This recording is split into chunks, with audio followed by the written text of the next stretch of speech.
পটলটা একদম বিয়ে বাড়ি স্টাইলে বানিয়েছি। তো রেসিপিটা কীভাবে বানিয়েছি তোমাদের কাছে রেসিপিটা শেয়ার করবো। তো চলো রেসিপিটা আমি তোমাদের কাছে শেয়ার করি। আমি এখানে প্রথমে পটল নিয়েছি, আলু নিয়েছি আর একটা পেঁয়াজ নিয়েছি। তো পটলটাকে ছুলে প্রথমে কেটে নেব, আলু ছুলে কেটে নেব। তো সবথেকে প্রথমে পুচকি কিচেন থেকে তোমাদের সকলকে জানাই স্বাগত। Welcome to Puchki kitchen. Puchki কিচেনের রেসিপিটা চলো তোমাদের কাছে শেয়ার করি। দেখো পটলগুলো সব আমার কাটা হয়ে গেছে, হালকা হালকা ছুলে আর কেটে নিয়েছি। আলুটাও কেটে নিয়েছি। চলো এবার রেসিপিটা করি। কড়াইটা দেখো চাপিয়ে দিয়েছি, তেল দেখো তেলটা গরম হয়ে এসছে। আর পটলগুলো দিয়ে দেবো, পটলগুলো ভেজে নেবো। আগে একটা তেজপাতা দিয়ে দিয়েছি, পটলটাকে আমি ভেজে নেব।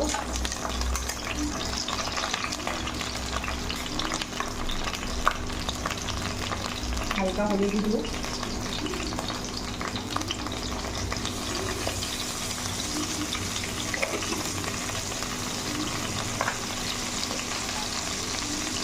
পরিমাণ মতো নুন।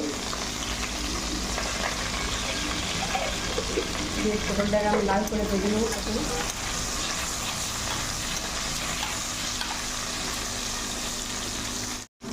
পটলটা লাল করে ভাজা ভাজা হয়ে এসছে।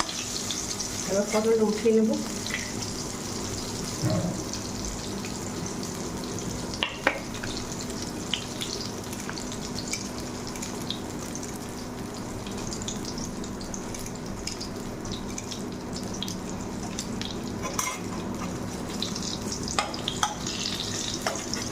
সাইড করে আমি মোটা মোটা করে দেখো কেটে নিয়েছি পেঁয়াজ দিয়ে দিলাম আর আলু। দেখে নিই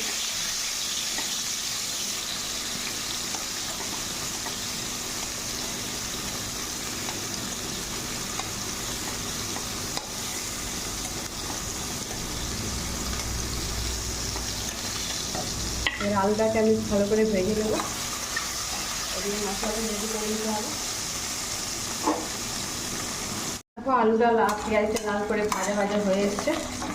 সেভাবে বেটে রাখা জিরা গোলকি, লঙ্কা বাটা, রসুন আদা বাটা সব একসঙ্গে দিয়ে দেবো।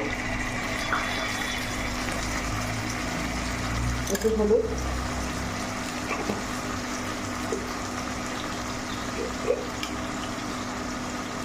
একটু নুন,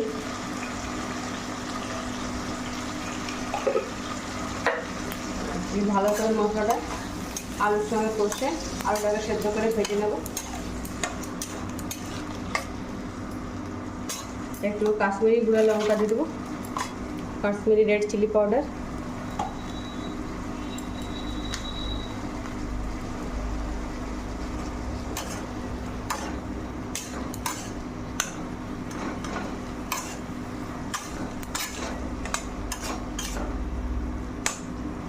এবার ঢাকা দিয়ে দিয়ে মশলাটা ভেজে নেব।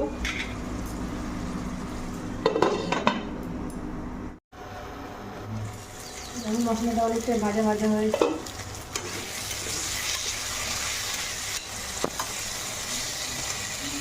আমি পটলগুলো দিয়ে দিব।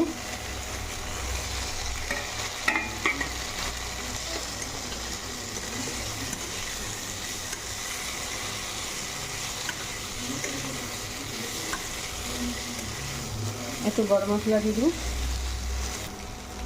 ছোটো চামচে 1/2 চা চামচ।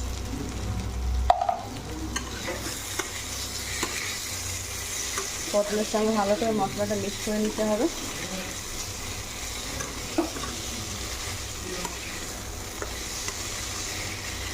এবার অল্প জল দিয়ে ধীরে ধীরে করে নামিয়ে নেব।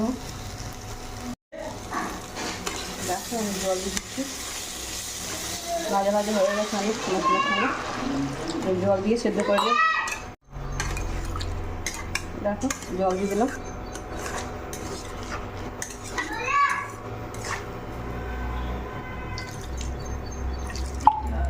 এবার ঢাকা দিয়ে সেদ্ধ করে নেব। দেখো গাইস, এটা আমার ঝোলটা রসা রসা হয়ে গেল। একদম লটপটির মতো হয়ে গেছে। এবার নামিয়ে নেব। আলুটাও খুব ভালোভাবে সেদ্ধ হয়ে গেছে, দেখো খুব ভালোভাবে আলুটাও সেদ্ধ হয়ে গেছে। এবার নামিয়ে নেব। তো চলো এবার নামিয়ে তোমাদেরকে দেখাই রেসিপিটা কেমন হয়েছে। তোমরা অবশ্যই লাইক কমেন্ট শেয়ার করো।